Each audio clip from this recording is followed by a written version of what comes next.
Ladies and gentlemen, my name is David Ruff, and I'm coming to you from Canada today. And we are going to be talking about the decimation that is happening in the market right now that is ruining people and is going to send hundreds of thousands, if not millions, of people into foreclosures. Are we seeing another 2008? That's what we're going to be talking about today, and how to protect yourself. All right, let's jump right into the articles today, you guys. First and foremost, I got my Union Jack here. Very sad day. I am from Canada. My queen died today. It is terribly sad. I felt that she was like my grandma. I've never met her, but I really like her. So I don't know. Do you guys like the queen? If you do, you can leave a message down below. I'd love to hear about it. But very sad day for the queen. And what else can we say about that? Not much, right? But all right, you guys, moving on to some of the articles. Let me talk to you about this stuff. This is what we're really, really worried about. Canadian debt levels hit record high as payment shock looms for some borrowers. Now, you can go check out this article on financialpost.com. Post haste, it says Canadian debt levels hit record high. Look at this. Total debt reaches 2.24 trillion with a T trillion dollars in the second quarter, an increase of 9.2% from last year. That is bananas territory, how fast that is going up. Crazy. All right. As we move down, I think I highlighted a couple more spots here. Yeah, this number is 16.4% higher than levels in 2019. What is that telling you? That is telling you that the markets and people are suffering, that people are really trying to make these payments on food, energy, all the other things, daycare, doesn't really matter what, right? The people are suffering right now. So I talked to somebody this morning. I'm going to tell you about that. That said these trends are expected to continue as interest rates march higher. The Bank of Canada has indicated it will keep hiking rates until inflation hits its preferred 2% to 3% target. Okay, so there hasn't been any mincing of words from the United States or from Canada saying they will continue to raise rates until they get 2% inflation. So don't expect it to end. And these rates are going to be ridiculously high. What does that mean? What we're seeing, earlier in this week, we saw 6.5. And so now that they raised it 0.75%, we should be used to seeing something in the sevens, 7.25 or something like that. Also, there's another paragraph. Look at this same article in Financial Post. It says that on the TransUnion, which is the credit reporting agency, who has more information than these credit reporting agencies, did a study. 7.8 million consumers could find themselves struggling to make their debt payments if their monthly expenses rise by $200. An increase of $500 would negatively impact 9.6 million borrowers. I think that we have to take a moment, you guys, and just understand this. In Canada, you cannot get a credit card and all these other debt instruments unless you have a job. Yeah. So in Canada, 30 million people, 32, 34 million. Out of that, there may only be 14, 15 million people working. Remember, we have a lot of seniors. We have people who are on welfare. We have a lot of children. We have a lot of different groups, right? So not everybody's working. To say that 9 million people will be affected in Canada, that's 9 million households out of what? 14 million workers? So it's a lot. It's everybody. And did you see what they said? If the payments go up $200, they're in big trouble. If they go up $500, it could finish them. Let me tell you about the story. I talked to a guy this morning. His at $500,000, that was his mortgage. In February, his payment was $2,000. Today, his same $500,000 mortgage, 6 months later, 7 months later, is now $3,600. We're getting really close to doubling of territory. And he lives in a tiny 400 square foot place. He does his bed touches his sink in his kitchen. He can't go like house hack and have other people move in. He's going to get wiped out. He says, I got 1 month left to go. And if it doesn't turn around, I'm like, well, what will happen? He's going to get foreclosed on. He's going to lose his house. So this is going to happen not to one, two, 1,000 people. We're talking to hundreds of thousands or millions. According to TransUnion, 9.6 million people will be hurt, financially finished, if the payments go up $500. This guy, his payment's up $1,600, and he's in the lowest, smallest place he can buy. So think of that.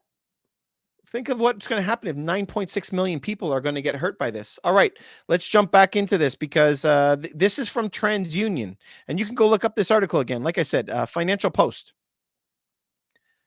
This worries me. All right, what else do I have worried about? Well, there's all kinds of stuff that's happening right now.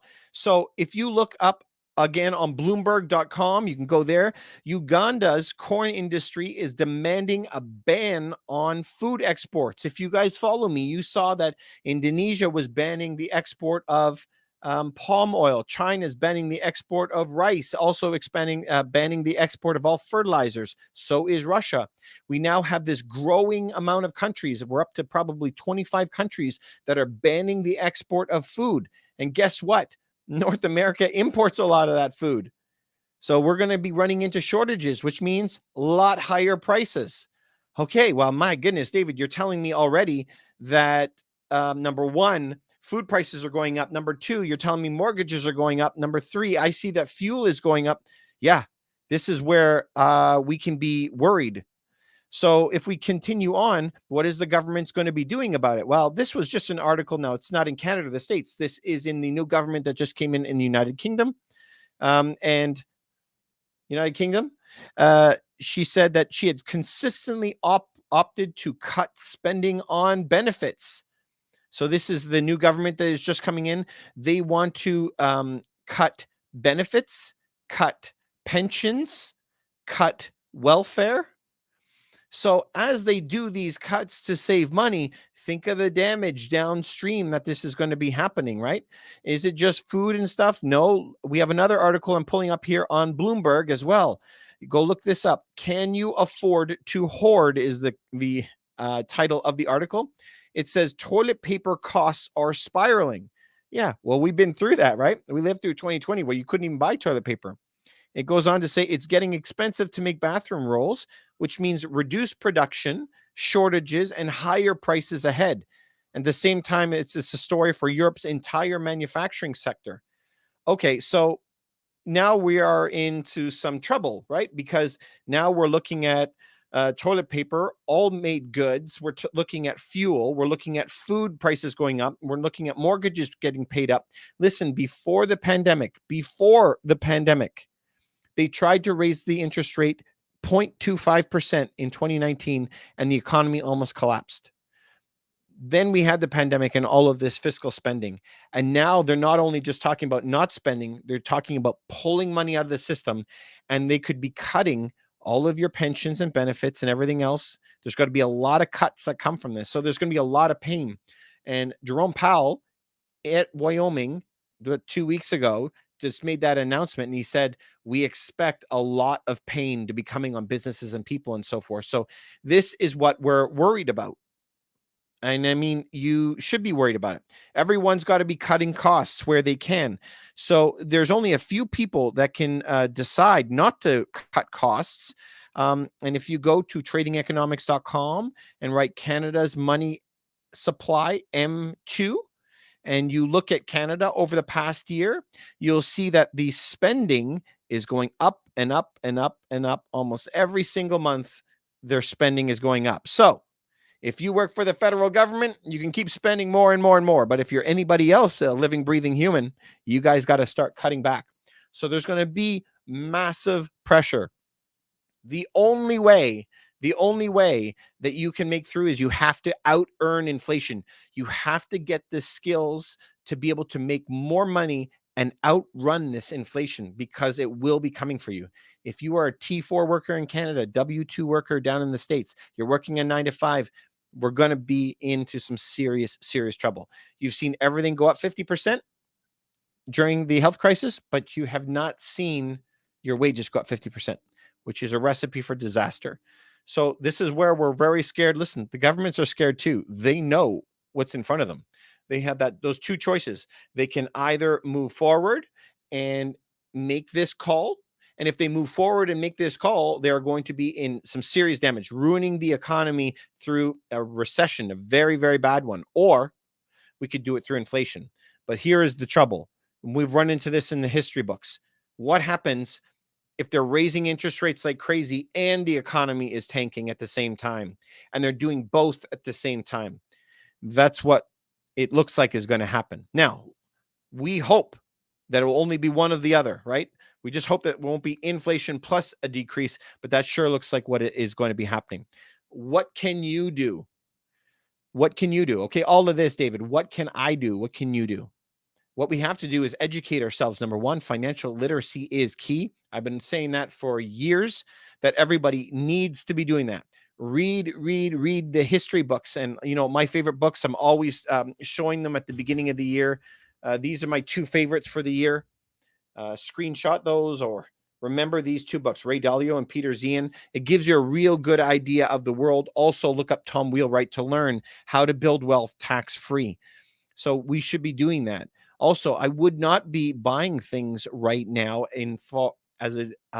houses, boats, RVs, expensive things, the fun things in life, cottages. This is not the time to be buying those things.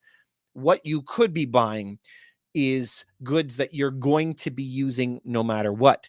And this is what I say to my parents, to my brothers and sisters, to my friends. If you knew that this coffee can was $10 2 years ago and it's $20 this year, and now there's droughts everywhere on earth, where do you think the price is going to go? It's probably going to go up. If 80% of the world's almonds are all made in California and California has no more water to grow anything, what do you think is going to happen to the price of almonds? Right? So if we just have to think out a little bit, if we know the prices of those things are going to be going up, it's a good idea to stock up on those items. Now, don't buy anything that you're not going to use anyway. But when you look on the package, if it says on almonds that the box is good for 3 years or something like that, and you go through 2 boxes a year, why not buy 6 boxes right now? So like bulking up on some water, some food, some stuff that lasts a long time, fill your freezer up. It's just in case there's any shortages. But even if there isn't any shortages, you're going to be protecting yourself from a massive amount of price rise. Okay, so we talked about skills. We talked about bulking up in your house. If you have a kid that's going to grow out of a couple sizes, buy him some more clothes up ahead. Buy him some diapers if you can, because you know that the cost of those things are going to be going up in the future. Okay, so if you've already done that and bought up all this stuff in your house, food and things, and you've also committed to learning more things, we can be a little bit more bold and start investing. So investing in things like gold and silver today, especially silver, this is something you should be looking into, is investing into something like that. If you can do that and then just continue to learn as the economy is slowing down, because there will be a moment, there always is, where there's going to be a recovery. And likely, we don't know, it's no guarantees, right? Likely it's going to come, next year sometime when they stop raising rates as much, and then maybe even start lowering it again. At that point, it might be a very good time to start buying homes and stocks, for example, at prices that are so low that we may never see them that low again in our lifetime. So we got to just stay sharp, be watching, and be prepared. So don't buy anything now. And if you have a massive property, like a big property, and you're thinking of retiring, for example, and you're maybe entering your golden years, if that was you, I would be thinking about selling your very expensive place. As the prices go down, it doesn't go down equally. So it's not 25% off all houses. The top end houses might go down 50, 60, 70%. We've even seen 90% in the US that those homes dropped. The middle class go down a lot less, maybe 30, 40, 50%. But the basic homes, the entry-level homes, sometimes go up. Opposite. So that is what I would be saying. If you are in an entry-level home, keep it. If you're in a move-up home or the large homes, that would be something that you would probably want to be thinking of selling if you were in a major city or the inner suburbs. Anyway, that's what we're going to say. That's what you can do to try to protect yourself. First and foremost, the best return on your money is education. Anyway, I love helping you guys. I'm always here for your health, wealth, and happiness. Just let me know. Leave a comment if you like this type of stuff. If you don't like this stuff, you can let me know as well. Anyway, if you know one person that this helps, please send it over to them. It really helps the channel out. Really appreciate it. Jeremy, how are you over on YouTube? Thank you very much for coming by again. And Manny over on TikTok, how are you, buddy? Good to see you.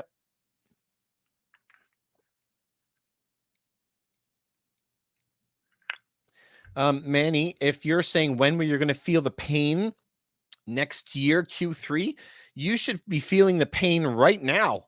The pain is real, man. The pain is bad. Okay, so what is the pain? The pain is remember I just said about that guy, $500,000 mortgage. His payment went from $2,000 to $3,650. $2,000 to $3,650. That's almost a doubling of his payment.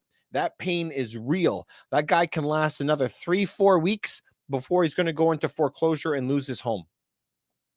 The pain is right now. Manny, you said the Bank of Canada can't print their way out to fix this economy. This is an accurate statement. Very, very accurate. You cannot print your way out, but this is the illusion, right? We have always printed our way out of problems. After the Second World War, they did. In the 70s, they did. 87, they did. In the 90s, they did. They print their way out of everything. And the most famous one, right? 2008 till today. They've been printing money at astronomical paces from 2008 till today. And that is what has led to this massive boom in home prices and stock prices. Massively to the roof, right? So that's kind of dangerous that you print. But now, if they go to print a lot of money, they're going to create a lot of inflation. So that's a danger. But, if we go and look at what Canada is doing, we say they should be stopping to print as much money. But if you go look at what Canada is doing, they are printing more and more and more money right up to the moon. They're not stopping at all. Straight up. Absolutely bananas. I think it's crazy. Nobody should ever be like this. This is massively unhealthy. And they're not stopping. So that's just in the 1 year. But if you look even at a 5-year chart, it's the exact same. The printing is straight up. This is not a healthy economy. You can't keep printing money like that and expect there not to be problems. So what problems do we face? And that's where we're talking about the fuel, the food, and everything else. So we have to start becoming better, right? Canada has to be becoming better. So for everybody that wasn't getting their letters from their lenders, right? Those lenders should have sent out the letters today to tell you, oh my goodness, your rates are going up, right? So if your rates are going up, that means you got to spend a lot more money. If you got to spend more money, you have less money to spend on everything else, which was the goal of the government to begin with. They want to dampen demand. They want to take the money out of your pocket so you don't have any money to go spend anymore. That's the whole goal, right? So they want you to spend a lot slower, which is ironic because last year, Chrystia Freeland, the Canadian government, was saying you have too much money in the banks, $100 billion. And they were calling that preloaded stimulus. If you remember that, I made a video about that. I got a lot of blowback because she was saying, we want to find every way possible for you to spend that money. Then guess what? As soon as everybody went to spend the money, which they did, then all of a sudden they said, emergency, inflation, and now they raised the rates up to the moon. So this stuff, it sounds shocking and it sounds like, oh, Lord, how can you do such a thing? But if you read a book like this, Ray Dalio, he just talks about these patterns going over and over and over again for hundreds of years. So that's why I think everyone should read the book. I think it's really, really fun book. Jeremy on YouTube, have you ever heard of this book? Yes or no? I try to tell Manny, you must have heard of this book before. I've showed this book so many times, but it's a fantastic book. If you haven't read it, I think you're missing out. I was looking for a graph for you, but of course, as I'm live, I'm missing it. But this book shows you the different cycles. Oh, here we go. The different cycles So check this book out. I'm going to flip this for you, this screen, so you could see it better. So try to look at this pattern. This pattern in this book is how every government in every country has operated for the last many hundreds of years. So if you look at it, the changing world order, I can't read backwards very well, but there's inventiveness somewhere over here, strong leadership, all of this stuff. Let me just read a couple of them. Inventiveness, education, good resource allocation, all over here. As a country is building itself, it does very well. What does it do at the peak of its power? Becomes less productive, overextended, losing competitiveness, wealth gaps. Holy man, all that we ever hear about is the top 1% or the top 0.1%, right? All the billionaires now. And then we watch what's happening on the country on the decline, and what normally comes up, large debts over here. You guys saw the top one. I see Manny, you got that one. And then printing of money. That's what we've been seeing for 14 years now. Internal conflict. Oh my goodness. Can you imagine? The United States, how much more internal conflict we can get? The left versus right. Loss of reserve currency. And that's coming for the States. So, in the States arc of the story, they're at like number 16 out of before they're in a collapse. Now, it's funny. Let me show you one more chart in this great book. Okay. Can you see this chart right here, you guys? Yeah. So if you see that, you'll see the Dutch, as the Dutch are going down in value, then that's when the UK, is that the UK over here? Oh, no. Let's go over here. The book is backwards. I'm sorry. So the Dutch, as the Dutch are going down, the Netherlands here, then the United Kingdom was soaring, and they got to the top, and the United Kingdom started crashing down during the Second World War, and the United States took over, and the United States were gaining massive importance. And guess who's been coming up? China now.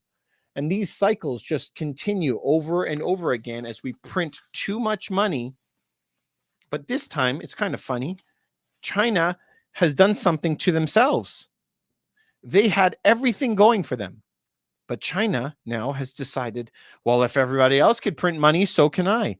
So China is trying to print more money than it ever has in its history. That's a bad thing. Number two, they had another genius policy where they said, we're going to only allow people to have one kid for 40 years. So one of the biggest problems that's going to happen to China is population collapse. In 10, 15 years, their population is going to drop in half because the majority of their population is all like 60, 70 years old. So what do you think is going to happen when you have 40 years of a one-child policy? Come on, guys. It doesn't take no genius. If nobody has any kids, there's no one to take over, okay? The only way you get out of that is if you import a lot of people, like immigration, right?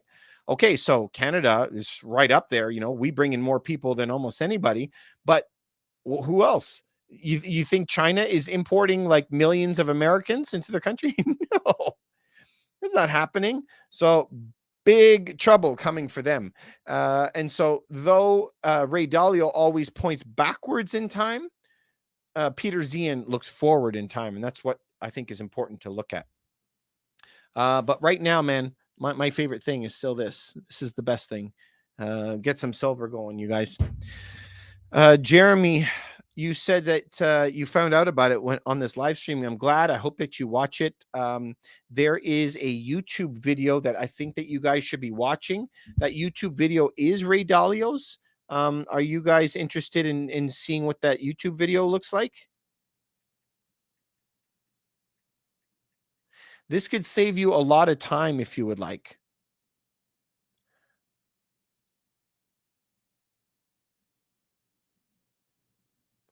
I had somebody who was inviting me to go live. Listen, guys, I like to just be open. If any of you want to go live with me and ask me some live questions, I'm happy to do it. Jeremy, oh, you said sure you'd like to see that. Let me try to see if I can open it because I'm using my phone at the same time. I'm just trying to open it on an iPad. I have a couple devices going. So let me pull up that video. If you guys have another device, you could do it too and send me a picture if you want. So if you go to YouTube and type in Ray Dalio, it should be one of the first videos that he has there. Ray Dalio, 13 million views it should have. Now, you can go read this book, okay? I don't know if it's about $30 for you to buy the book. David, how are you, buddy, on YouTube? Thanks very much for coming by. Good to see you, buddy. Oh, here it is. Okay, if you go to YouTube, check out this one right here. Can you see this one? Changing World Order. Can you see that picture? Changing World Order. This one right there. 43 minutes. Is that what it says? Something like that. How many views does that thing have? 21 million. I thought it was 13. My God. Okay, that Changing World Order right there, that video, 40 something minutes, is basically like a college course on steroids in 43 minutes. You'll learn more from that than you did in your entire economics lesson that you were in. This book, though, I always talk about it because there's several ways to read the book. What does that mean, David? That's absolutely stupid for somebody to say that. So this is how you can read it. You could read the whole book, whole page if you want. That's pretty easy. Or he says to make it even faster, just read the highlighted parts, which makes it even faster. Or if you want to go even faster, just read the sections that have a red dot. Don't just read all the highlighted, just read the ones with the red dot, just the bullet points. So you can read the book normal, fast, or faster. But if you don't want to go and buy the book for 30 bucks, you can watch this video, man. That video is awesome. Okay. You see that one? And it's all with cartoons. It's very easy to follow. I love it. It's great. If you guys are interested, you can let me know. There also is some videos about Peter Zian that you can go watch as well. And so you don't have to read a book. If reading's not your thing, you could just watch a video. Hey, Jeremy. Yeah, man. I hope you like it. Oh, my mic is cutting out. I apologize. Is it really?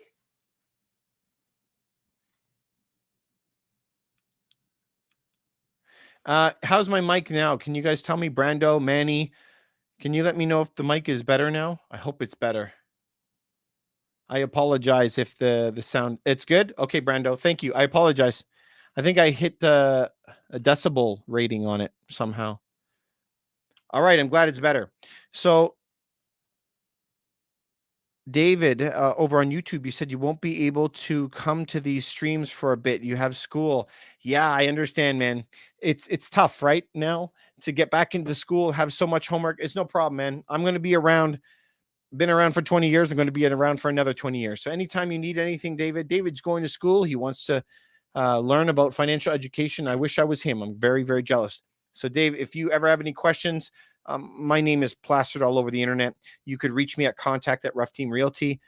If you want, contact at Rough Team Realty. Send me an email there, or you can DM me on any one of the platforms, and I'm happy to help you out with whatever I can. Keep learning, buddy. Guys, don't you wish that when you were like 16 years old that you had a drive to be better? Like, all I knew, my dad grew up on a farm. So all he said was work harder, work harder, work harder. That's all I knew. I just knew I got to work 30 hours a week, 40 hours a week, 60 hours a week. Then I was like 80 hours a week, and I kept on doing that. That's the only thing I knew. But then I was fed up because I'm working 80 hours a week and I still could barely afford to eat. So now things are a lot better, right? Because I've been learning over time how to do things. But I still think one of the greatest things that changed my life, number one, was financial education. Number two, I think number one was my wife. Number two was financial education, I would say. And number three is working really hard afterwards. So everybody works 9 to 5. Okay. Everyone. So you don't get a cookie for working more than that. You don't get a medal. All right. You work 9 to 5, and then all of a sudden you go to bed at midnight and you get up at 7 in the morning and go back to work. So what you do between 5 p.m. and midnight, that is where you can change your life. So during those hours, what are you doing with those hours? So I don't care what you do in a 24-hour period because I know you work 8 and I know that you sleep 8 and I know you travel for 2. So you have 6 hours left. What are you doing with those 6 hours? If you show me what you're doing for those 6 hours, I'm going to tell you how your life is going to turn out. Because if you are just watching Netflix during those 6 hours, you're going down. Okay? You're going to get crushed, but the system is made to crush you. And that's why if you read about this stuff, your like eyes will bug out of your head. So if you're telling me that you're hustling, you're learning, you're educating yourself, you have a side hustle, man, now the sky is the limit for you, right? Because if you do that and learn how to compound it, then you can get double your income, triple your income, quadruple your income. Yeah. So Dave on YouTube. Yeah, really appreciate it. Thanks for coming by, buddy. I hope that you learned a lot. Yesterday we were on live for almost 3 hours. So I hope that you were there and you learned something. I hope everybody learned something, you know. And sometimes people could teach me stuff. So it makes me feel pretty good.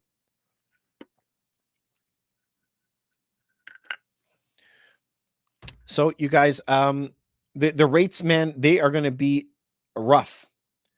Sarcasm. Your name is Sarcasm. That's funny. What is the best book you recommend for financial education? So if you're new here, I don't think I've seen your name here, but thanks for coming by. If you go to the link in my bio afterward, I have the top 10 books that I think everybody should read, just to get yourself going. The books that I was showing before, like the Peter Zian book, also this book, you know, Ray Dalio, those are advanced. So I wouldn't do those right away. Start here, my top 10 books, and read Rich Dad, Poor Dad probably first. Rich Dad, Poor Dad is Robert Kiyosaki. That's really good. That's where I would start. There is a lot that's happening right now, you guys. The stock market is in a nosedive. Crypto is in a nosedive. Housing, I have never seen in my entire career, I've never seen housing drop like this. House prices are dropping 2,000, 3,000, 5,000 even in some homes per day. Per day. Can we understand the significance of that? I had to sit and tell somebody that, you know, their entire life savings, all of the money that they were counting on for their retirement is going to be down 750,000. She thought that she was going to be able to have this VIP experience in her retirement, and now it's all gonzo. And how do you tell somebody that? And they're crying about it. Like, I feel like giving them a hug, man. I feel terrible. And it's terrible news. I mean, and this is just a couple people. This is going to be happening to millions. If you read the TransUnion report, 9 million Canadians, but imagine in the US, it's normally 10 times. That would be 90 million people are going to be forced into losing their homes and everything else. So that is rough, really, really rough. And my heart goes out to them, man.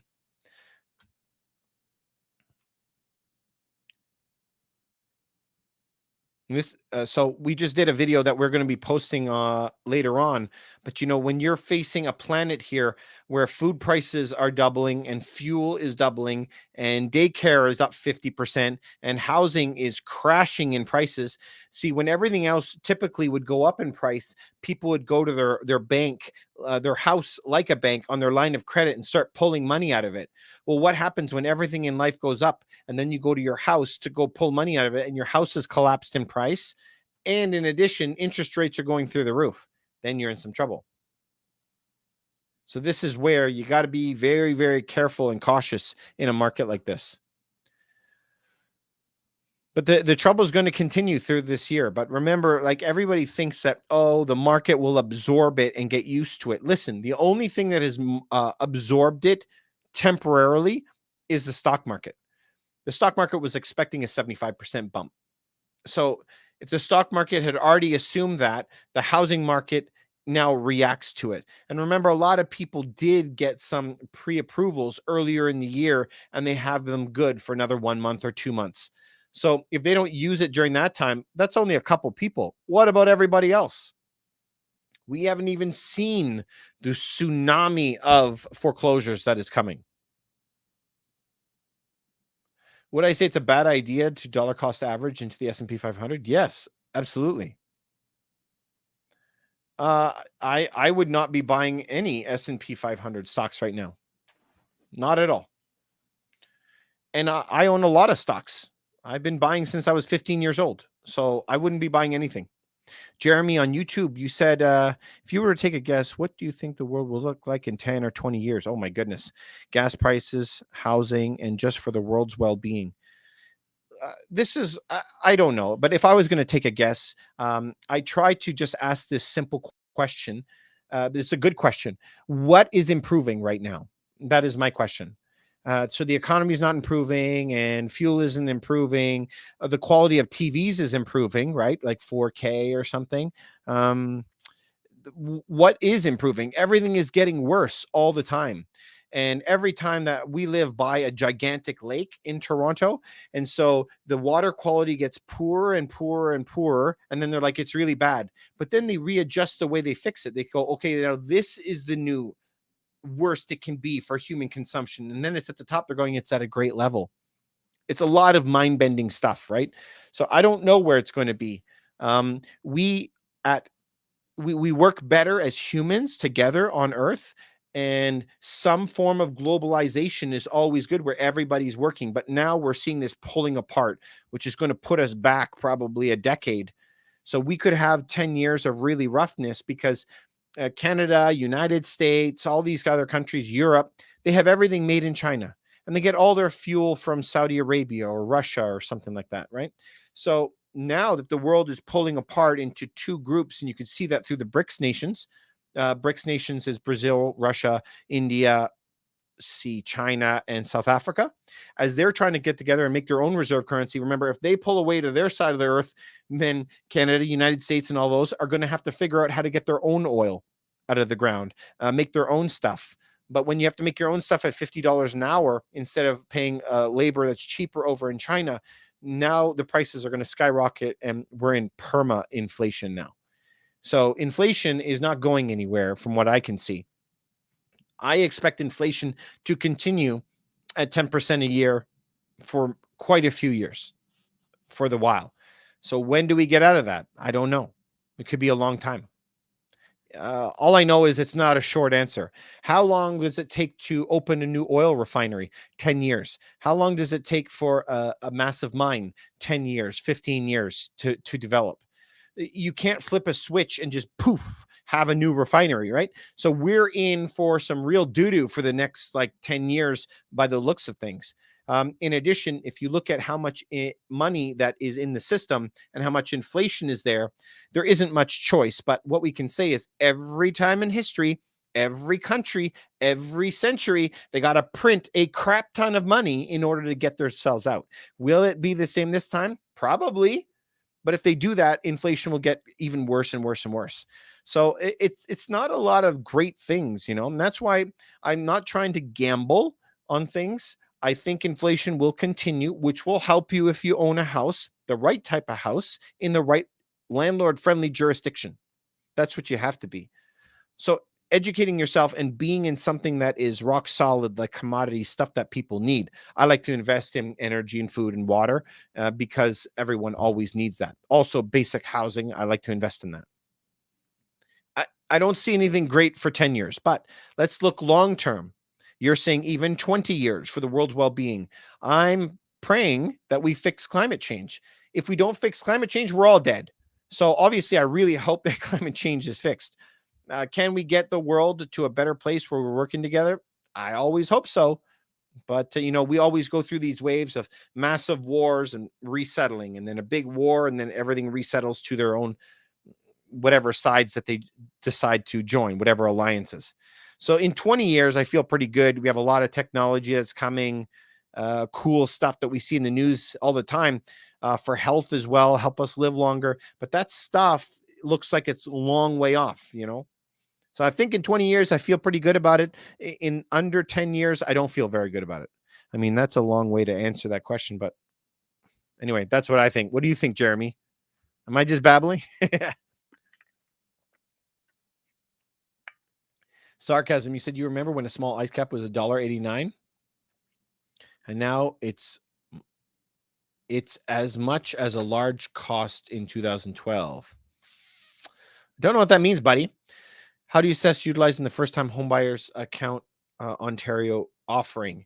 Is that the one that you're talking about, sarcasm, about where you could put pre-tax money into an account up to $40,000 as of next year, and then it's no tax taking it out towards a first-time homeowner? Is that the one you're talking about? I think that's national, isn't it?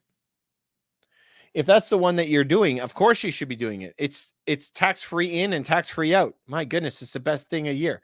Yeah, $8,000 a year, and it's a deductible. It's one of the best things on the planet. Everyone should be putting money into that. Absolutely everybody. But then comes the question, what are you going to buy in that account? Are you going to put cash in it? Disaster. Why would you put cash in it? You got to put something else in that has some intrinsic value. Interestingly, we got a bunch of people on right now. What, 14 people? And we got YouTube. What does intrinsic value mean? Anyone want to take a shot? What does intrinsic value? It means that it has to have value of some kind to every human on earth. It has to have some value to them if everything went away. So here's the thing is, a piece of paper for $1 doesn't mean anything. I could light a fire with it. This is a piece of paper and this is a piece of paper. So what are the differences between? It's just some ink that's on it, right? Whereas this will always be some form of money. It's been money for thousands and thousands of years. So I had some YouTube guy that came on and he said, why on earth would you ever put money in silver? Why would you ever do that? Because he used some funny word. Its only intrinsic value is that it passes electricity through it extremely well. I'm like, thanks for proving my point, Sherlock, because it does. And that's why they use it in all electronics and solar panels and all electric vehicles. What passes current better than silver? Gold. But nobody can afford gold. You can't make that jump. Cars would be like $1 million if they were made out of gold. Okay, there's no way. So there isn't really a substitute for this. And so his exact point, he was trying to say, dollars are the world's best investment and silver is terrible. I don't know how that's the case. My grandpa used to buy these for $1, and now it will cost you $35. So do you think he should have saved dollars or should have saved silver? Obviously, he should have saved silver, right? Remember, silver doesn't go up in money. This is your anchor of your savings. It is to protect money from loss. That's a big difference. Jeremy, that was a good question on YouTube. Thank you very much for your question. As you guys know, I'm always a big fan. I think you guys should be buying some Bitcoin and some Ethereum always. These two, not too much, just a little bit, but the economy is going to go into the crapper. I mean, it's arguable. I think it already is, honestly. To have to go through and do Zoom calls with people and tell them that their homes have gone down 30, 40%. That's not a fun Zoom call to do, is it? It's terrible for them. And you know, we see offers that are coming in that are sad. So there's a little bit like vampires, I always say, because back last year, you know, when homes were the sellers were being so unreasonable and they wanted blood. If they wanted to sell their home for $1 million, they were like, I want 2 million all the time. So I always think of the Count Dracula from Sesame Street. I want 2 million. So that was them. But then now it's flipped. Now the home might be up for $1 million and maybe it's worth $1 million. You know, they've adjusted the price all the way down, and some seller comes in and gives them 500,000, and they just are out for blood, like ruthless. And so we're seeing a lot of that, and it's kind of interesting. And they're sitting back, It's so funny. But anyway, the tide has turned for sure. It's not a seller's market anymore. It's also funny to see that the central banks are saying that we are neither one way or the other, that the interest rates where they are right now are not hurting or benefiting the economy. What? The interest rates have gone up, the highest rise in history in such a short amount of time, and the economy is decimated, yet they put out a printout in the newspaper that says, we believe that we didn't hurt the economy at all. Okay. Are you gaslighting me? Come on, man. I'm not that stupid. Anyway, I think it's always funny that they add these stupid excerpts. And here's the thing, I don't blame them for doing it because there's a lot of people that believe it. This is what I say. You got to have an opinion about something only after you're educated on it. Don't believe anything in any newspaper or anybody. Don't believe me. Don't believe one book. Read 10 books. And so, you know who I really admire? There is this guy named Rogers, Jim Rogers, amazing investor. He has a book that he wrote in the 80s called Hot Commodities. And the guy is on all kinds of talk shows. He actually has a couple funds that you can buy for agriculture and commodities. I love them. But that one guy, he said, look at these Ukraine war. You want to read an article, maybe you're in Canada, from a liberal saying what is their opinion about the war in Russia. And then you can look at a conservative's view about the war in Russia. Then he goes and reads articles published in Ukraine about the war. Then he goes and reads articles from Russia that they're putting out about the war. It's kind of like being a judge in court where you have to get everybody's opinion and then form yours in the middle. So don't form your opinion just from one source. You got to get your information from a lot of different places. Nowadays, everybody's lazy. They read not even one article. They read 2 sentences of an article, one headline, and then they tear off into the world in a rage, which is also crazy. So get your information from different articles, different places. It'll help. Anyway, you guys, so real estate prices on average in Toronto are probably down around 25%. Hopefully, all of you either A, locked in your rates, like I was saying last year, November, December. I think in January, I was also saying that. Lock in your rates, lowest rates in 5,000 years. So hopefully you locked in your rates. If you didn't, and you have a big house, I hope that you're not hurting. I really hope you're not hurting. Is there, so we cover all kinds of different stuff. Tony, you did lock in your rates. Beautiful. Makes me feel good. That's great. I want you guys to win. So is there anything that you guys would like me to cover today? So yesterday was a totally, Chris, you locked in too? Nice. Good job, buddy. Awesome.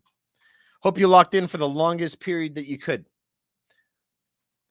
Some of mine I could lock in for 10 years. Some were 5 year. Freaking awesome.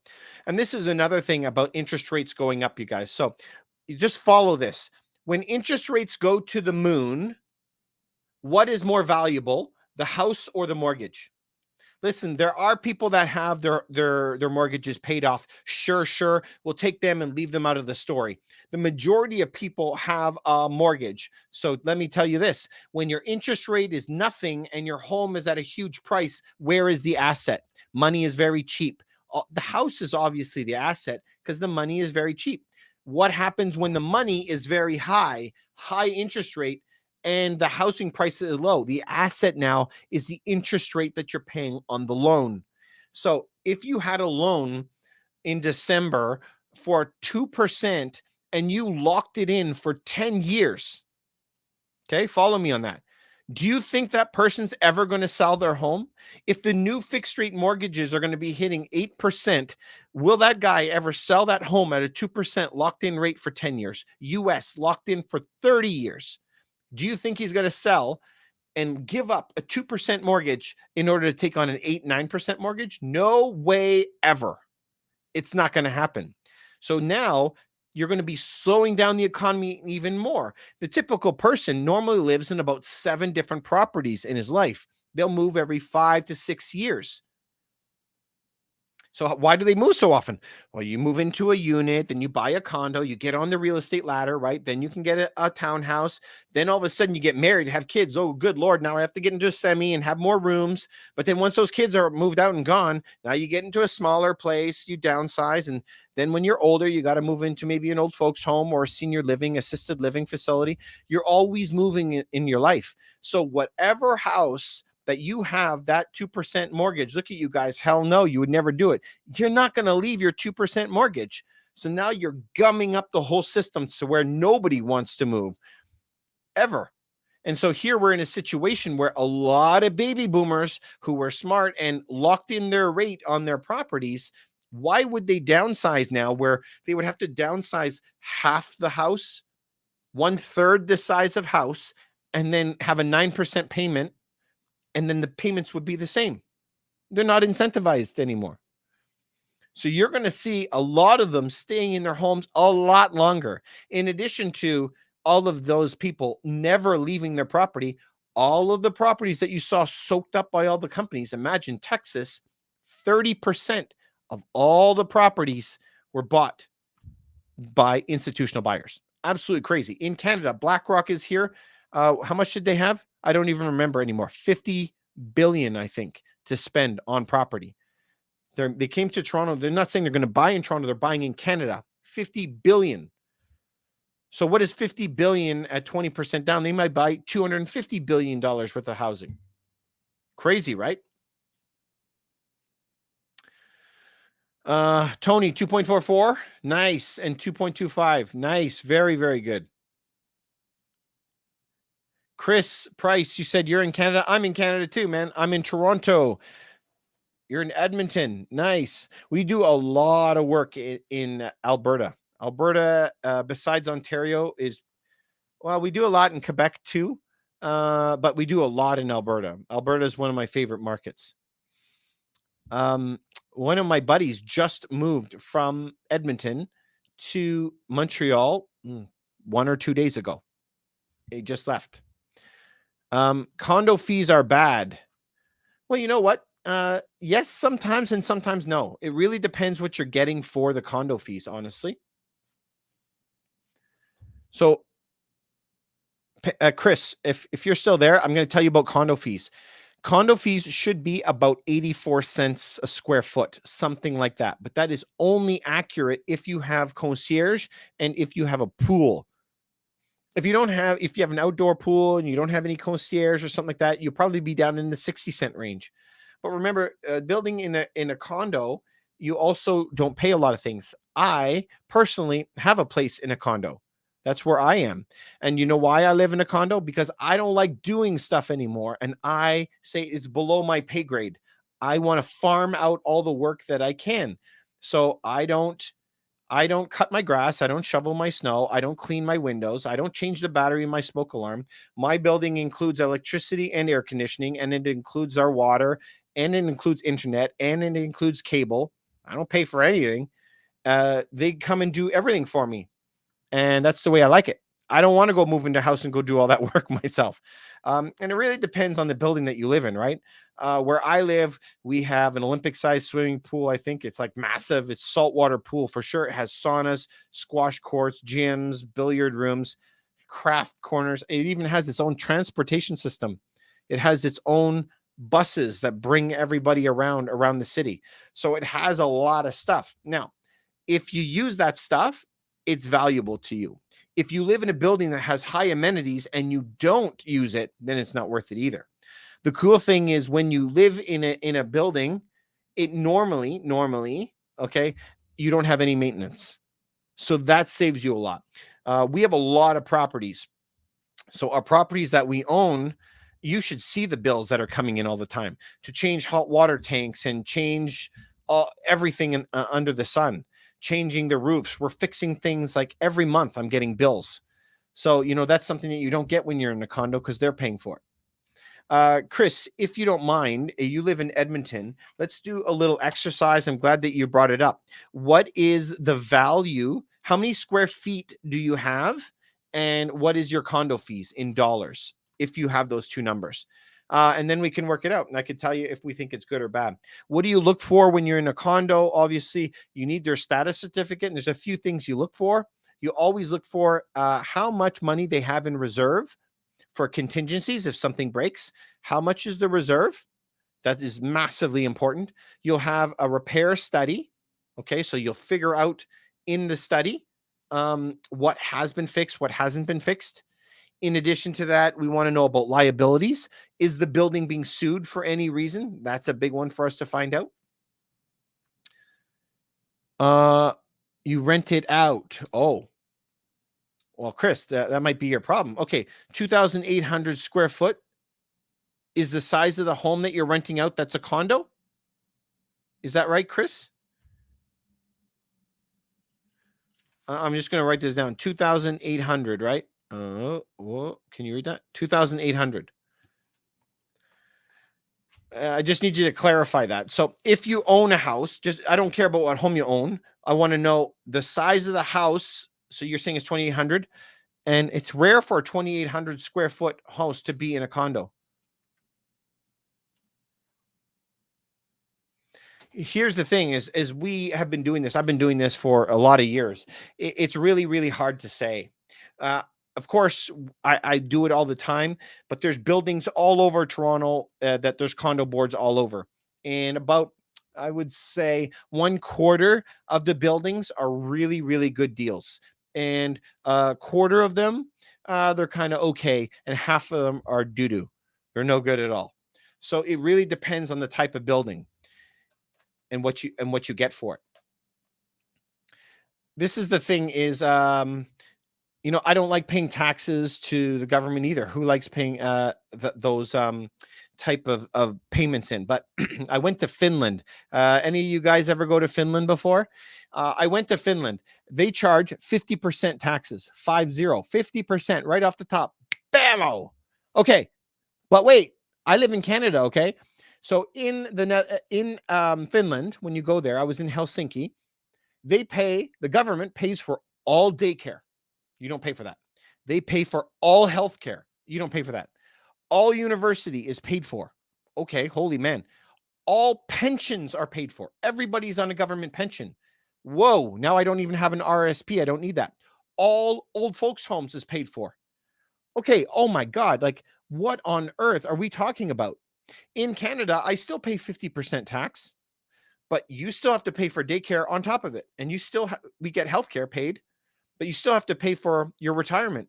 You still have to pay for old folks' homes. You have to pay for a lot of stuff still yourself. You have to pay for all your university. So in Finland, paying 50% is a fantastic, out of this world deal. It's amazing. But when you pay 50% in taxes in Canada, you don't really get anything back for it. So, even though it's the same money going out, I got to judge what's coming back.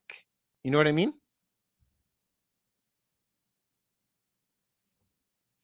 So for me, we don't invest usually into condos. I usually invest in single family homes or multiplexes, but I like to live myself in a condo. Yeah. That is how I shape my life, and I probably will never go back.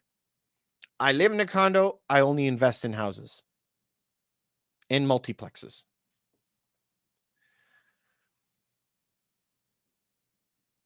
So normally, if we look at most condo structures, the way that they're set up, 50% goes to services and 50% goes to maintenance. So at least half of your condo fees is coming back to you because you're not paying any of that. Chris, you're asking questions. Good, man. I like it. You say, how do I feel about Bitcoin and Ethereum? I keep them here on my desk all the time. Bitcoin and Ethereum. Every single person should be having Bitcoin and Ethereum in their stockpile, in their stuff. I think that you should continue to keep paying for it all the time, getting more and more and more of it. I've been mining Bitcoin since 2013. So I've been mining Bitcoin for a long, long, long time. So I love it. I keep on getting it. Remember, never keep it in a hot wallet. Never keep it on your phone. Download it off onto those small keys. I had one here for demonstration purposes. I use a Ledger wallet. It's a little USB tracker thing.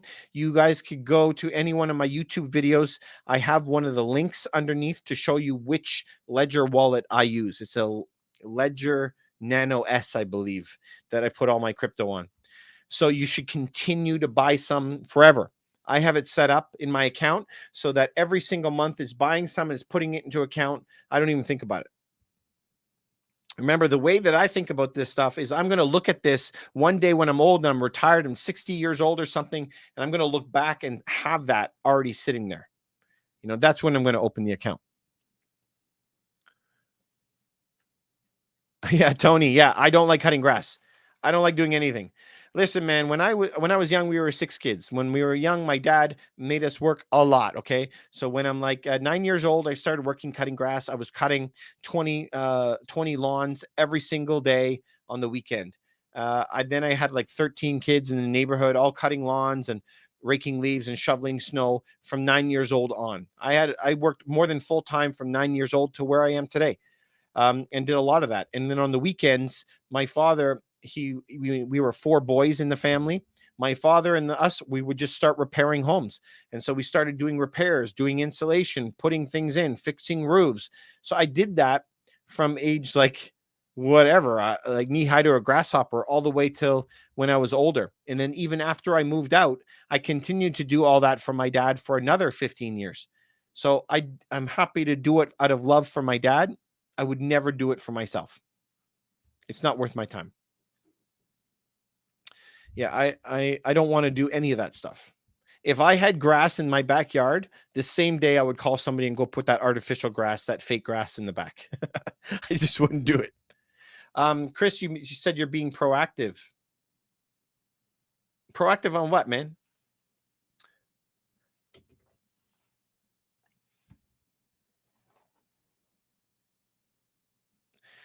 The big issue that we're having these days is what do you do in a world where everything's going down? So I talked to one of my life insurance policies, which is another wealth strategy that we use. When we talked to him, he goes, "Yeah, everything's going down. Where can you put your money and make any money?" Well, buddy, there's a lot of places that you can make money. I'm happy to continue to buy gold and silver. I'm happy to continue to buy Bitcoin and Ethereum like I always do. I do believe in having business strategies, investing in your business, and investing in education in yourself.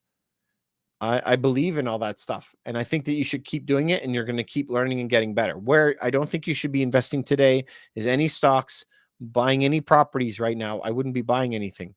So my brother went to go look at a property today. It's in Quebec. And so I was just giving him my numbers, and when he was giving me all the numbers and I'm doing all my calculations, his purchase price that he was going to offer is 100,000 over what I would. So I told him to bail on it. Don't do it. It's hard to find something that's worth to buy right now. But I think that amazing deals are going to be coming next year. I'm very excited for it. I can't wait. I've been preparing for it since 2010. But that's the thing is I just read a lot of like nerdy books, right? So if you read some nerdy books, you're going to really be able to, oh, look at this. He says like to synthesize information. And that's all that you're doing, right?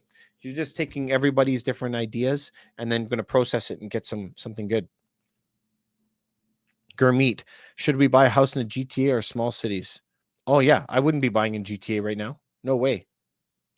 GTA is going to face some of the largest drops in prices in Canada, same as Vancouver. And I mean, it's not that they will be, they are, they have. So there's certain areas in Toronto, Gurmeet, that have down 50%, 40%, 35%, massive. Just today, I had to do a Zoom call with somebody and they're in tears because their home went from 1.8 million down to 1.1. They lost $700,000, and they were planning to retire on it. And so, how decimating is that? And the reason why they didn't sell it last year is because the husband got cancer, 2 cancers, by the way. And so, I understand why she had to delay, but now that she is delayed doing it, it's cost her dearly, right? So it's very, very hard to go through that. GTA today, I wouldn't be buying right now. I would be waiting. And even though you're saying GTA or small cities, I would be waiting right now.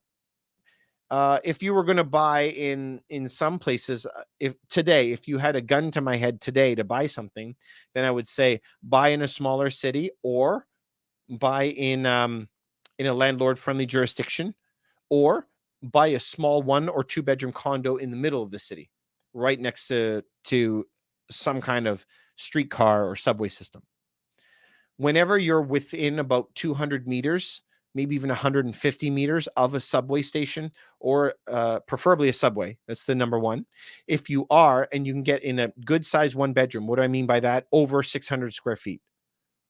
If you can get into a over 600 square foot one bedroom, you're going to be pretty safe. A two bedroom, two bath, then you probably have to be around 1,000 square feet. Do not accept the two bed, two bath that is in around 600 square feet. It's ridiculous. It doesn't work.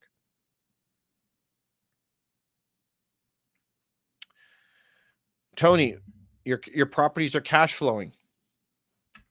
That really depends, man. There's a lot to get into that. Eh? What does it cash flow?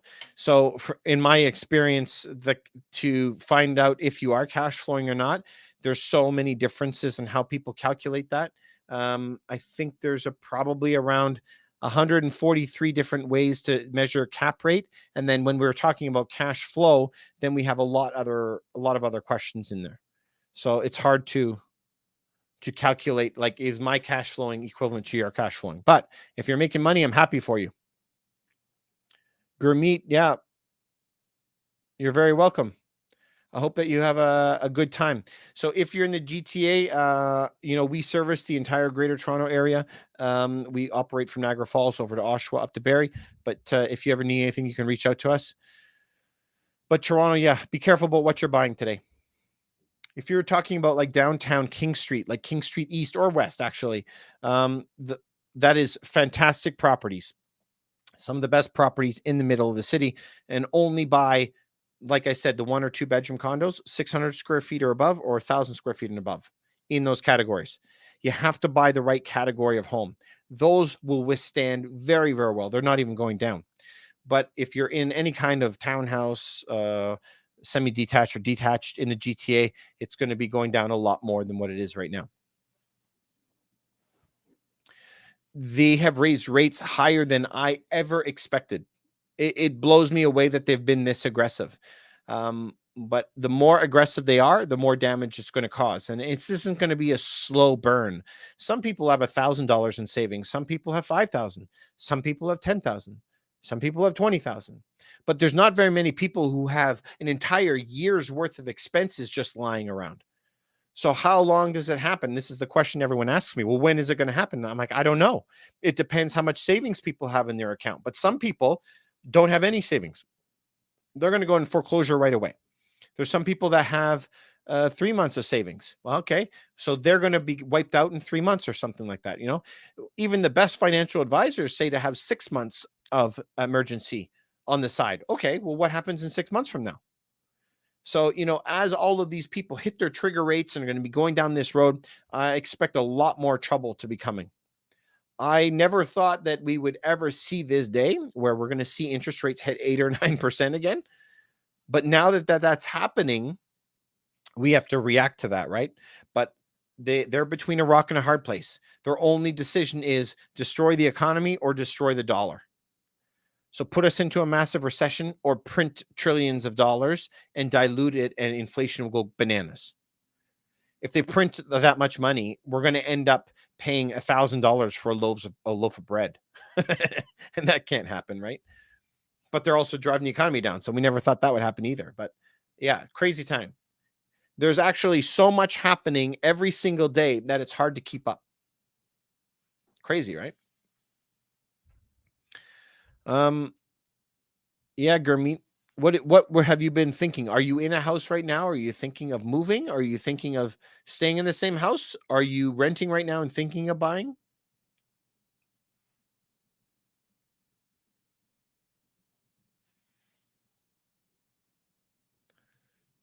And Chris Price, you had said that you're being proactive before. I was just wondering, what are you being proactive with?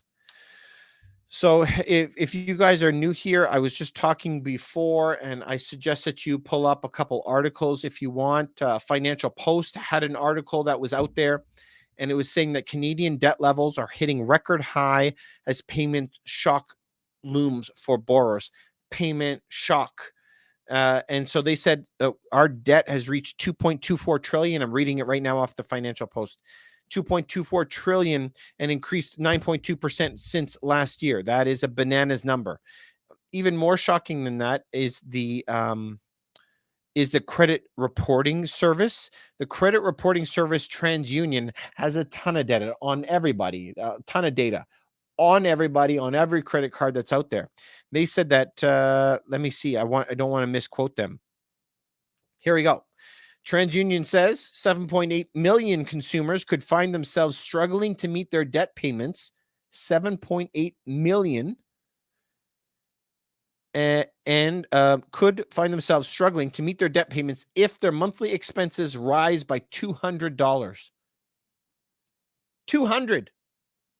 The mortgage payment, average mortgage payment in Toronto going up right now is $1,300. So they're saying 7.8 million could be in big trouble if it goes up 200. It's already gone up 1,300. And that doesn't even account for food and fuel. Okay, what else? It says an increase of $500 would negatively impact 9.6 million borrowers. We're nearing almost everybody. So, $500, the average mortgage payment has gone up way more than that. So this is where the danger lies, right? We could be running into a territory that's really, really rough. So this is why I'm in like massive defense mode as far as our stocks and what metals that we have and what kind of properties that we're buying, right? We're trying to be very, very precise.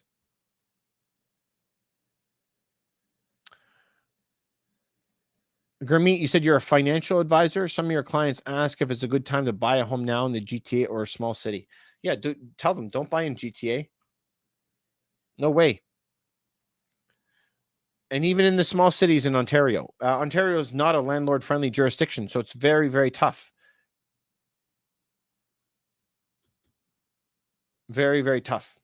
But if I had to, I would buy in a small city before I buy in the GTA right now. So that is what Financial Post was saying. Then I had brought up before, Uganda has all of this corn that they're banning the export of all the corn. That's a big problem.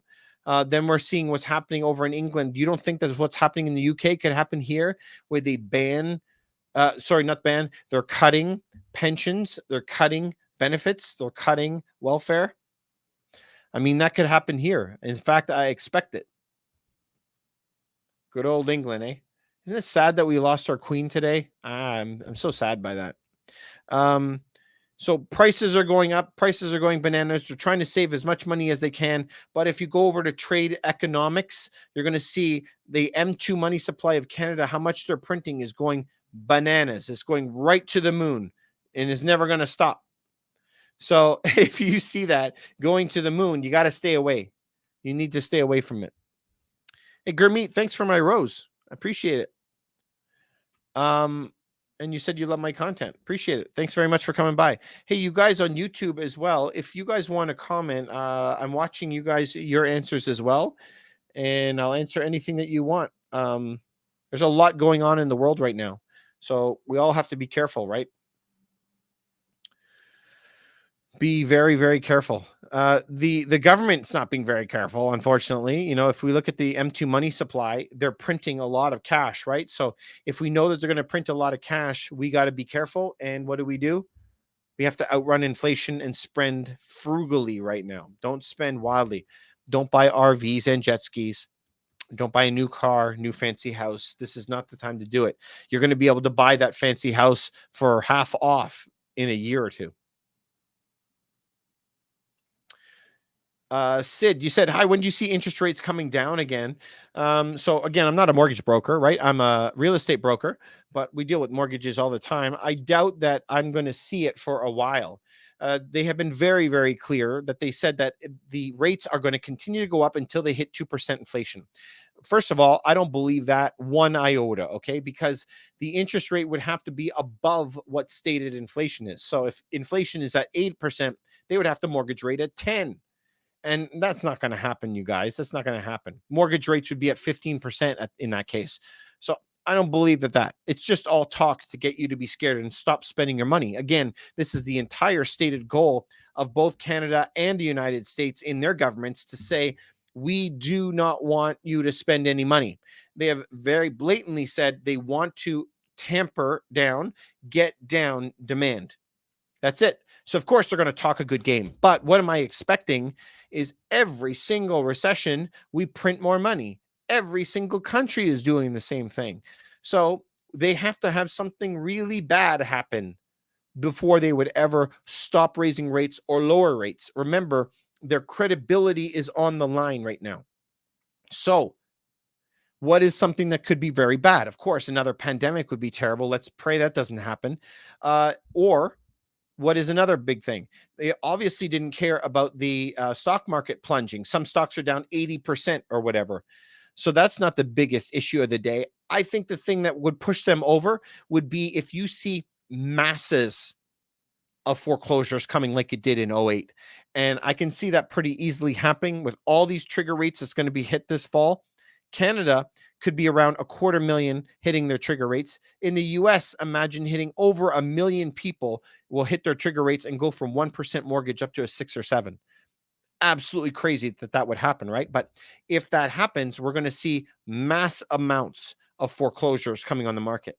And when that happens and people can't afford food and inflation is going to the moon, and then all these homes getting foreclosed upon, we're talking about kind of could be some crazy town riots here, right? So if something bad happened, the economy 99% of the time will reduce rates again to try to stimulate it, just like they did in 2020. And that's what I would expect. So, although you have to be able to see the writing on the wall, these things are happening. The rates are continuing to go up. And you're seeing, as you're seeing in US and Canada, all countries, you can measure totals in their savings accounts. It's going down. Everyone's savings accounts are going down. The usage of credit cards are going straight up. Home prices are crashing. This cannot go on for long, right? It's going to come to like a heart attack in the economy. And when that happens, I most likely see it coming down. If I was to guess, Sid, that is a good guess. If I was going to guess where it was going to happen, we're going to have all the food problems announced in September and October of the problems that will be coming. And Q4 will be very bad for retailers. But everyone always hopes and prays to all of the holidays, Halloween and Christmas to bail them out from a terrible year. And that's not going to happen either. So as we see that getting announced in January, February, I do expect to see some pausing of raising rates and even going the other way. But that's about the time from the information that we have right now that I would expect. Otis, how you doing, buddy? Thanks very much for coming on. I appreciate it. Hey, Jeremy from YouTube, you said you're trying to think of some good questions. Thank you. I appreciate it. Maybe I'm answering some good stuff for you, Jeremy, because you're running out of things to ask me. That's good. Andre Paron, 2024 stuff will happen. Wow, listen, I hope it takes that long, but I actually think it's going to be happening a lot sooner than that. If we just look in the past 6 months, you've seen a lot of stocks down 80%. Stock markets in bloodbath, housing in Toronto, Vancouver, major cities are all in bloodbath territory. I think stuff is already happening. What do you guys think? A war, breakdown in supply chains, massive food crisis happening all over the place. I think that we're smack dab in the middle of it.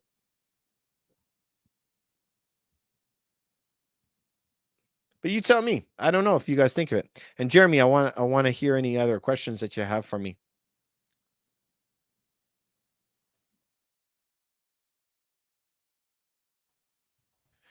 So you guys, interest rates are going up. They're not going to be coming down for a while. So what do you plan to do about it? I guess that's my question. What are you doing? I want to learn from you guys. What are you doing to be safe right now? There's a lot of problems, right? Disneyland, you said you're broke. What do you think about Lethbridge, Alberta for investment properties? Frustrated with Ontario's regulation. Ottawa resident, I recognize your name. You've been on here before. I've seen you before. You've heard me talking about Lethbridge like a million times. No? I'm always talking about Lethbridge. I love Lethbridge.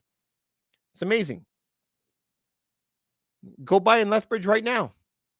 I always am looking at properties in Lethbridge. Andre, you said you think that the world is going to go bankrupt and we'll have to start all over again. I mean, that is tough. That is tough. We never want to get to that level, right? Um, let's pray that we don't have to get to that level. But a lot of people have been talking about that. The World Economic Forum has been saying that we want a global reset, everything to go away, everybody's wages to go away. They want no more debts, everybody. And the governments will take ownership of all cars, all houses, and we'll just rent off of the government forever. That's what their agenda is now. I don't know. Is this something that you like or not like? I'm just personally, I don't like the idea of the government owning my home and owning my car and telling me everything I got to do. I don't like it, but I don't know. It might happen.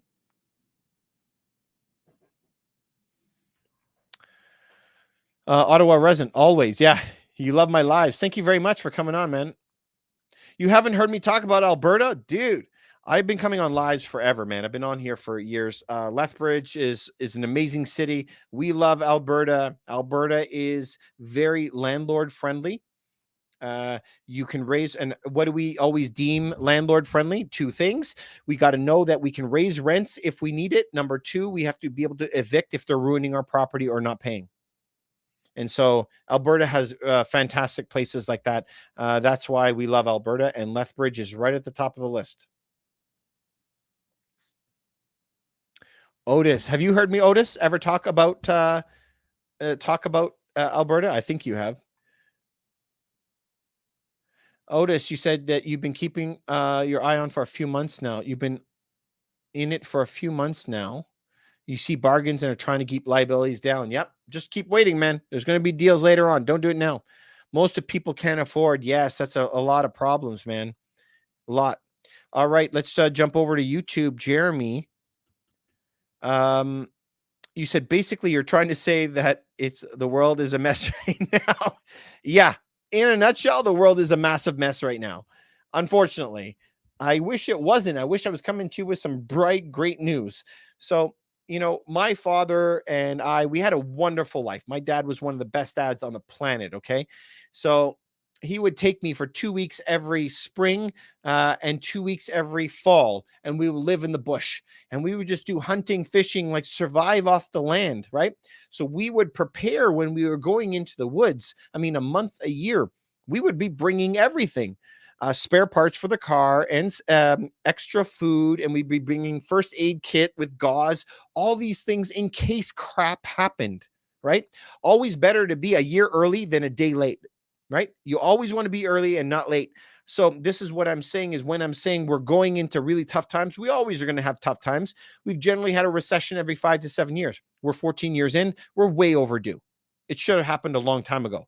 But, this is why I always say get some gold and silver, some Bitcoin and Ethereum. You could start with as simple as $30. I've been on this live for years saying it. I've been telling all my friends about it for years and my siblings about it. Guess how many people have ever even gotten one coin? One person that I've ever known has ever taken my advice to go buy any. So I know that the majority of people like to know what to do, but they don't ever end up doing it. And I'm saying knowing the knowledge is different than actually acting on it. That's what I want for you. Jeremy, you said, well, if you look at it, every country is in debt for debt with the number 4. Sorry, man. Don't know what that means. And you said, for example, USA can pay it off, but we find same for same other countries. Sorry, don't know what that means. Well, there's so much debt in the entire system, in corporate debt, personal debt, country debt. There's no way that we can get out of this. It's not possible. What my dad and I are doing is basically just not buying a lot of stuff and being careful with money. That is great. Oh yeah, it was a typo. That's okay. So that is a great idea. Right now, you should be conserving money if you can, not be going to spend on RVs and boats, like I said, and jet skis or anything frivolous. Like save money. Instead of going out for takeout tonight, go buy 1 ounce of silver. Buy several ounces if you can. Start building that up. All I would be buying today is either gold and silver. Silver looks like this. Gold will look like something like this. You can buy 1 ounce of gold and silver, buy some gold and silver, buy some Ethereum and Bitcoin, or buy cash flowing properties in real estate friendly jurisdiction, landlord friendly jurisdiction. That's usually today a conservative state.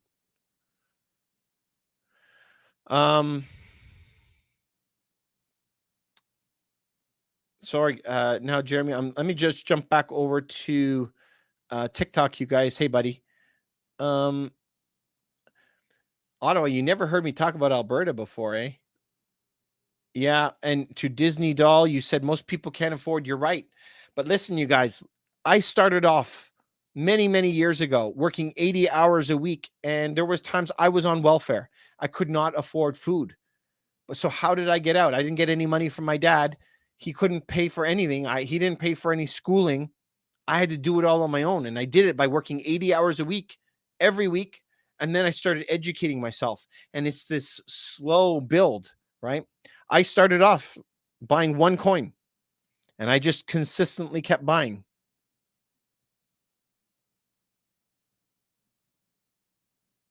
Adi Koopa, you said you will hold and hold. You don't lose until you sell. So holding and holding is really good if it's an asset that makes sense to hold. There are things that you don't want to hold on to. So for example, if you have a 5-bedroom home that's worth $5 million and you're right downtown Toronto, that home will lose 50%. So that's not a good hold. But if you're in assets that can make some good money, then it is good to hold. It's like Cuba, you said. What is like Cuba? I'd like to know.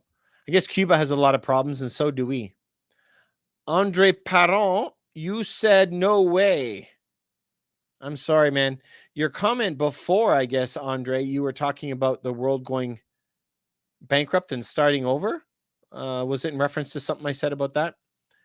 Brando, yeah, you've heard me talk about Alberta a lot. I love Alberta. Alberta's a great place to be. Otis, you're saying about short term. Are you talking about staying yourself in short term, or are you talking about buying something and converting it to short term? Either way, it's both a good idea. You're saying in February. So it depends, obviously, what jurisdiction you're in, right? Because certain areas allow Airbnb, some don't. Some allow you a couple days a year. You have to do the math, right? Some are certain types of properties you can put into it. But if you were either planning to go into it and use all your money in other investments, it's a good idea. If you were going to be buying in February, I think February is going to be a good month. But let's see what happens, right? A lot can change between now and then.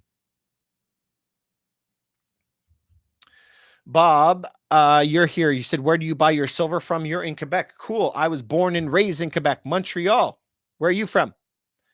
Dorval, to be precise. Do you know where Dorval is? So I was born and raised, spent my whole life there. Family all still lives in Quebec. So I know Quebec really well. If you go to any one of my YouTube videos, and I suggest everybody, please follow me on YouTube at this channel, Rough Team Realty over on YouTube.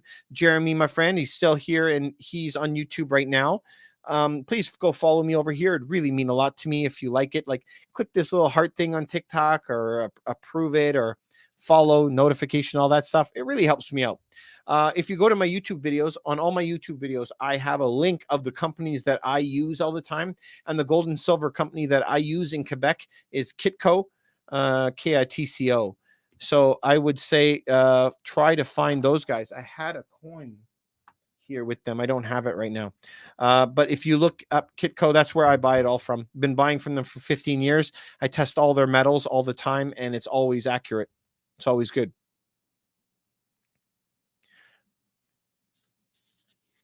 Canada Post outlets sell silver. Okay, good point, Ron. I do not buy from Canada Post ever. I never buy ever from Canada Post. What is the reasoning why I never buy from Canada Post? Is because, let me tell you guys, when you go in a recession and you need to sell metal, even if you go today to go buy metal, sell it and say I have these two coins, okay? And I have these two coins and they go and all they do is weigh them. They weigh them. They both weigh the exact same weight. And they're going to say, of these two coins, we'll give you $25 for them today, because they weigh the same amount of metal, okay? But then when you flip them and you see that one is just a round nameless, not from a country, but one is from the federal government. Whoa. So they'll charge you $30 for this thing and $35 for this one. But hang on a second, David. You said that if I go to sell it to them, they're only going to weigh it and give me $25 for it. Yep. When you go to sell it, they only care about the weight. So you got to kind of envision yourself, what happens when I sell this thing? Why would you pay an extra $5 per coin for fancy when you're never going to see it again? It's not like you're going to buy a coin and start putting it on your walls, right? It usually goes in your safety deposit box or whatever, and you're not going to even look at it. So I don't buy from them ever. My biggest suggestion is everyone buy the most weight of silver that you can. Don't bother buying pretty. Also, it says that you can buy it from banks. Absolutely. The banks don't like to give you metal. Scotiabank does it and RBC does it. But the banks want to sell you a certificate. And remember, when they sell you a certificate, they don't have any metal to back it up. The certificate says you now own 1 mythical ounce of silver. We'll pay for it in the future. And the government only requires them to have like 1 ounce of silver for every 100 pieces of paper that they put out there. So do you think you're going to be the lucky one out of 100 people that shows up that asks for it on that time? Because normally people go and ask for it when the economy is going in the toilet, and then everybody is lined up to try and go get it. So you're probably not going to be the one to get it. And that's why I say you should always try to get it in physical. And that's why I don't buy through banks or through them. But that's what I do. You guys let me know what you do. I'm curious to know if you found a better way. Otis, you said it's hard, but you must put 10% aside for investing real estate, gold, silver, stocks. Preach, brother. Preach. When you get financially, I think when you become really financially educated, you can learn some other tactics where you could start putting more and more and more of it away, right? Where you could start putting 20, 30, 40, 50% away. There's a lot of tricks, man. So that's where I've been doing this for 20 years. So that's where you can talk to financial advisors. Don't usually help. Tax strategists and good accountants do help a lot. People who do corporate structures, they help a lot. Even some trust people can help a lot. Yeah, Otis, right. The Canada Post markup is way too high. What happened, my dad actually bought some Canada Post stuff way, way, way back in the day, like 80s, early 80s, actually, probably like 80, 81, 82, something like that. And they were like, here is a special dollar. It has a flower on it. You should pay double or triple the price of silver for it because it's a collector's item. And then my dad bought it. And years later, he was looking to go sell it. And he goes, but it's a collector's item. And they're like, yeah, they made like 17 million of this. It's not worth collecting at all. And guess what they did? They took the scale, they weighed the coin. That's all that mattered. So I learned the hard way through my father, do not buy pretty. My father also bought this special gold coin, and the gold coin was double stamped, extra shiny, in a leather case. Some of you might remember that from the early 80s, in a leather case, in another case. Oh, super in demand coin. Guess what? When we went to go sell his coins, all they did is take it out and weigh it. That's it. And it ended up that he paid double the price because it was super pretty. You got to learn, we never buy pretty. We only buy weight.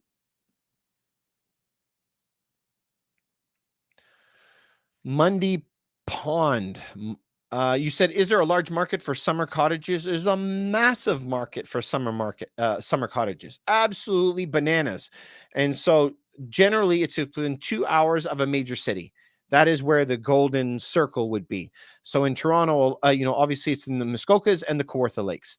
But, sometimes a little bit outside of that, but 2 hours is the perfect range for cottages, especially around major cities where people have some money and they can go have their cottages. But cottages went up during the health crisis in 2020, up 50%, up another 40%. So they have a long way to fall. I have one guy that is looking for a cottage today. And the cottage that he was looking for just last, I think it was October, he told me, has dropped 50% since last October. And it's not going to end. it's going to be coming a lot more. There's going to be a lot more drops in cottage country. So remember, try to do your homework and go back and look at 2007, 8, 9, 10. Okay. When you go look at those years, guess what fell the most? All of the cottages, the RVs, the boats, all of that, the Porsche that you had, all your expensive extra stuff in life. Guess what happened to those prices? Down 50, 60, 70, 80, 90% in price. But what happened to the entry level home? Human basic properties, a regular 2-bed or 3-bed single family home that was small, and affordable. Those prices went up. So that's what we have to learn too. As we're going into this time, you need to be focused on buying the right things. Mundy Pond, you bought one 40 minutes outside of the city. The area is exploding. Great. Now, 40 minutes outside of a city kind of is changing my mind a little bit, because normally 40 minutes outside of a city, a major city, it's suburbia still. It's not country. So it really depends. Like for me, I would have to be looking at a lot of data around that, around the city that you're living in, average wages, what are the type of jobs, what are the demographics like, and then start mapping it out to see if it is good. The area, I'm sure, absolutely was exploding. Be tough for me to see right now that it's still exploding.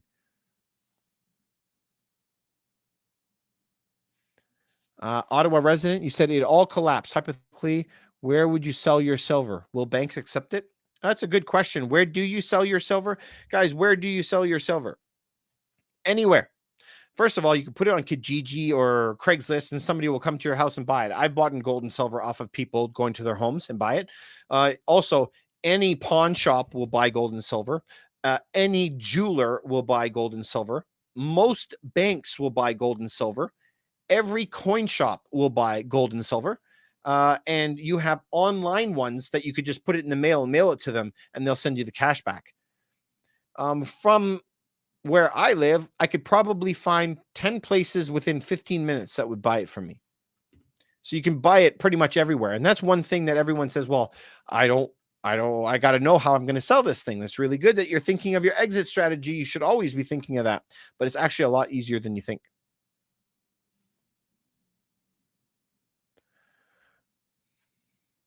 Otis, you said you bought a 24 karat gold rose. Very pretty. It was 3% above market value.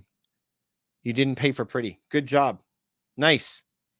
Hey, YouTube, we got a lot of you on right now. Thank you very much for coming on. If you guys have any questions on YouTube, please put your questions below. I'd love to hear them. Amber, how are you? Thanks for coming back. Hope that you're doing good. I've been on here for like an hour and a half now. Yesterday was ridiculous. Guys, we had like 60, 70 people on yesterday and blitzkrieg of questions. I was on for like 3 hours. I was dying. But a lot of questions. I think what happened is everyone was panicking about the interest rate that had went up yesterday. So that was crazy. Those people who didn't pay attention to that all got their letters or emails today saying their interest rates are going up. So that was rough. What a sad day. You see, I put up my Union Jack over here because the Queen died. So sad. I love the Queen. I know a lot of people don't like the Queen, but I love her. Anyway, that is it. Amber, what were we talking about yesterday? I don't remember. So everyone got their emails today. So when I saw how many people were on yesterday, I think that we topped out around 80 people. I said, well, I'm going to make sure I come on tonight just because there's a lot of people who will be getting their letters today. And I think there's going to be a lot of people that are not feeling too happy about it. Yeah, Otis. So Otis, you're saying Express Gold Refining near the Eaton Center, where the jewelers bring precious metals. I'm curious to know what they would pay you. So most places that are like the pawn shop jeweler type places, they're normally giving on a normal day spot minus 10%. But we are seeing right now, because the premiums put on coins are so high, they're giving above spot price now.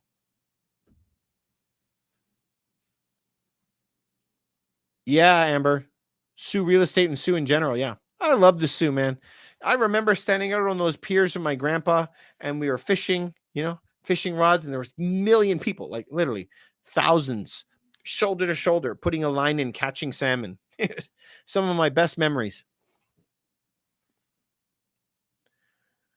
But Sault Ste. Marie, if I remember right, Amber, you are not from the Sioux, but that's where you're living right now, right?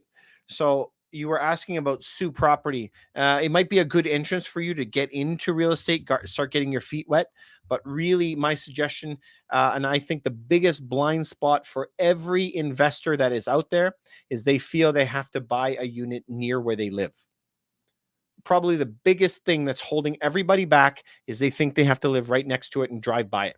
Now, I typically say that people have to be within a day's drive of their unit so they can go check it out. But really, you have to know what the end goal here is. You will get away from that, and you'll end up getting property management to do all that work for you. Otis, they typically gave me 3% better than jewelers. Nice. Very nice. Here's the thing, guys. I only sell my gold every time that there's a massive recession. So I sell it once every 10 years, every 15 years. So I'm not the best place to find out where to sell it because I don't sell. I don't sell things.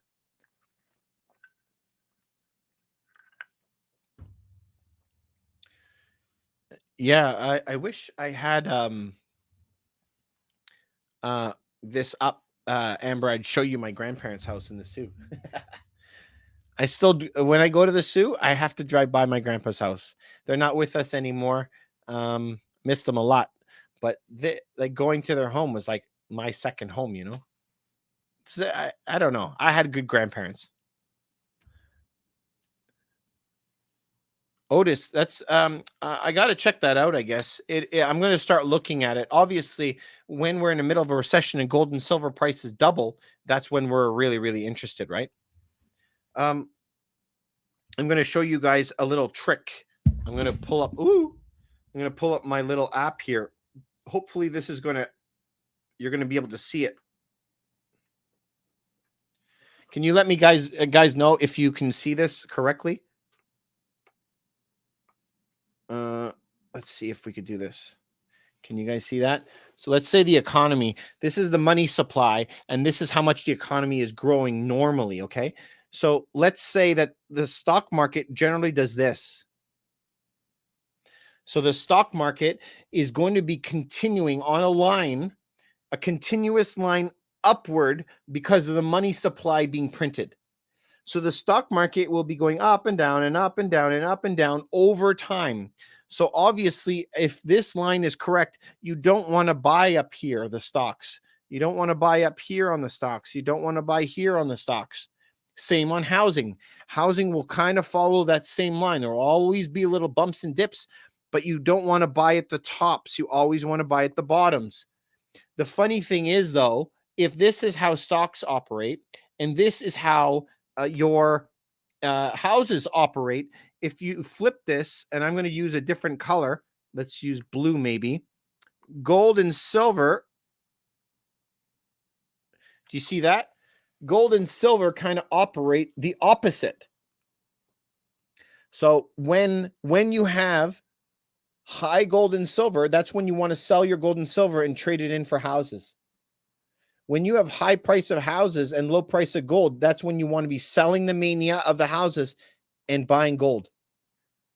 So every 15 years or so, like 10 years, whatever, there's going to be a change.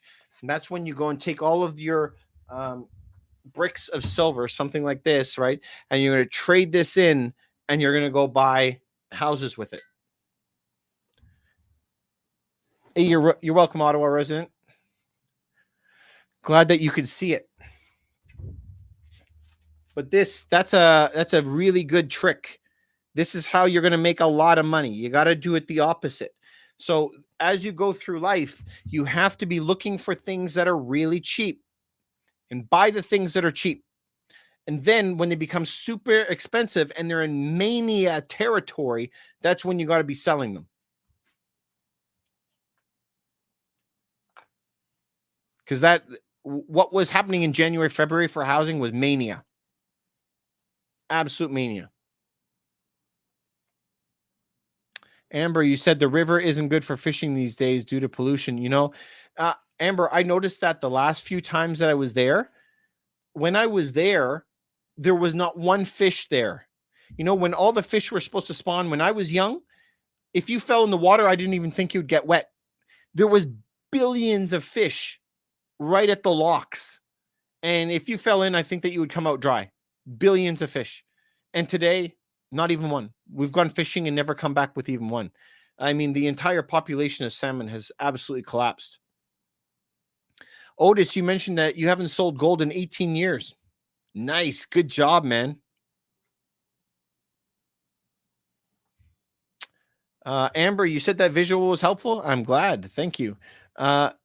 Otis, when stocks are high, put money in gold. Yeah, because paper money loses value. Is exactly. So when we're looking for investments, you're looking at a lot of different things, right? So remember, you're looking at money supply. So that'd be M2 money supply, and then looking at the price of homes and stocks and looking at the price of gold.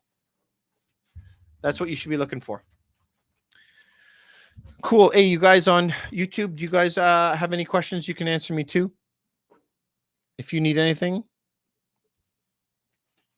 Amber, yeah, smelt and salmon. So sad. I'm so sad that that's happened, man. I'm telling you, I loved it. And going up there, I think we used to go in August, catch these massive king salmon, coho, and pink, tons of pink, right? When I was that young, I would see all the kids in the neighborhood biking after school with a fishing rod in their back, going fishing, and now there's nothing anymore. Kind of crazy. Makes me sad. But got a lot of good memories about Sault Ste. Marie. Anyway, you guys, I'm gonna get running. But I always do this. It's kind of my last call, and sometimes it ends up being a half an hour, but it's okay. So what I'm good at is a lot of investing. Obviously, I'm a real estate broker. I run an entire real estate team around the Greater Toronto area, and we do advisory and consulting for people all over North America. So if you want to do something about building your companies or something, then you can talk about that with me. We operate all over North America, do a little bit of Europe, Australia. So the rules are very, very similar all over the world. Remember, I always show this book by Tom Wheelwright because he says tax strategies. And you're like, well, that guy, that numpty is an American, right? But most of the countries, they're all over the place. Look, Argentina, Australia, Canada, France, Germany, India, Italy, Japan, all over the place. And why? Is because all countries need the same thing. We're all filled with people. And most people just need the same stuff. What do we need? We need energy, food, housing, and job. So if you can create jobs and labor for people and create housing and create energy or food, the government will give you huge tax credits to do it. So you got to study the tax codes wherever you live. Amber, you said you feel like it's going to become a hot market in the next 10 years due to a Great Lakes tourism. Yeah, I hope so. I hope that the fish come back, and I hope there's a ton of tourism. Sault Ste. Marie, unfortunately, has had a lot of brain drain. Everyone has left the Sault. I really think it's time for the Sault Ste. Marie to grow back up. I hope so. All right. So do you guys have any questions for me before I go? We talk a lot about all kinds of stuff, right, guys?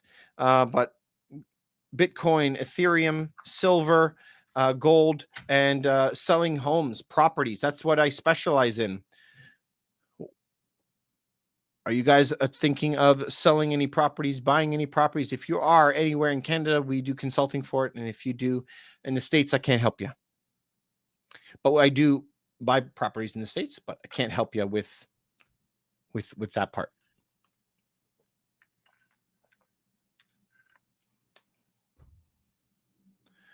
Cool.